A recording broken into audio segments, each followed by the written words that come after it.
Hey and welcome. So today, we're going to talk about something that, I'll be honest, sounds completely backwards. The lazy way to get top grades. I know. It sounds like a joke, right? But stick with me, because we're about to flip the script on what it really means to be a successful student. I mean, does this sound familiar to you? You're spending hours, maybe pulling all-nighters, with your face buried in a textbook, only to feel totally exhausted and watch your results just flatline. It's that classic feeling of running on a hamster wheel, right? You're putting in all this effort and getting less and less back. So let's just dive right into the heart of the problem. We've all been sold this idea, this hard work myth.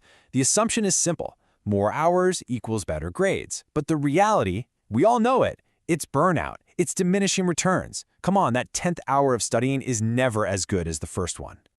So here's a wild thought. What if we've been looking at this whole thing completely wrong? What if the secret isn't about working harder at all? This is where things start to get really interesting. Okay, let me introduce you to the lazy study philosophy. Now, this is not about blowing off your work. It's actually a super strategic, really modern way to think about things. It's designed for being effective, not for being exhausted. It's all about getting more done by, believe it or not, finding the easy way in.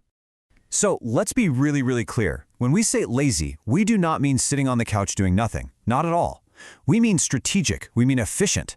It's about finding that path of least resistance, just to get the ball rolling. And then it's about focusing only on the stuff that actually gets you the biggest results. All right, let's get into the psychology of why this works. Because it's actually pretty simple, but it is incredibly powerful. The real magic is just in how you frame the task in your own head. So here's the secret sauce. The word lazy is like a mental shortcut. It's a little trick you play on your own brain. When you look at a task and it feels huge, overwhelming, what do? You procrastinate. But if you reframe it as the lazy version, or the easy first step, it suddenly feels doable. We all know what this barrier to entry feels like. It's that little voice in your head going, I do not want to start that giant project. It's like a mental wall that pops up between you and actually doing the thing. The lazy approach? It's like a wrecking ball for that wall. Let's walk through it. Imagine you have to write a 10-page paper. Yikes, that feels massive, overwhelming. But you ask yourself, what's the lazy way to start?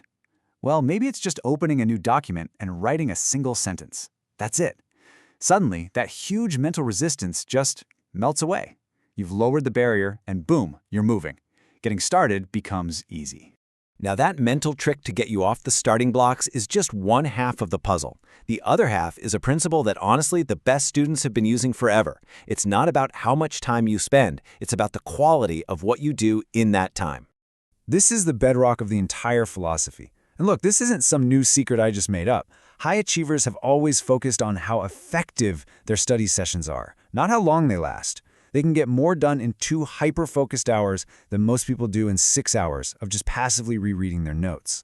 I mean, look at this. It lays out the 2 approaches perfectly. On one side, you've got the studying longer mindset. It's all about the clock. The main question is, how many hours did I put in? But on the other side, you have the studying smarter mindset. It focuses on results. The question completely changes to, what did I actually learn in that hour? So let's pull all of this together. The goal here is to make a conscious choice to shift your mindset. You have to stop celebrating being busy and start celebrating being effective. It's a really fundamental change in how you measure your own success. So let's just recap the big takeaways here. First, you have to challenge that old myth that more hours is always better. It's not. Second, use that lazy trick to lower your barrier to entry and just get started. Third, always prioritize a smart strategy over just trying to muscle through it. And finally, change how you keep score, from hours spent to ideas you actually understand. And I really want to leave you with this final thought. Because this isn't just about studying, right? Think about the next big project you have at work, or a fitness goal, or any challenge you're facing. Just ask yourself this one question. What is the simplest, most direct, and laziest way I can take that first effective step? The answer might just surprise you.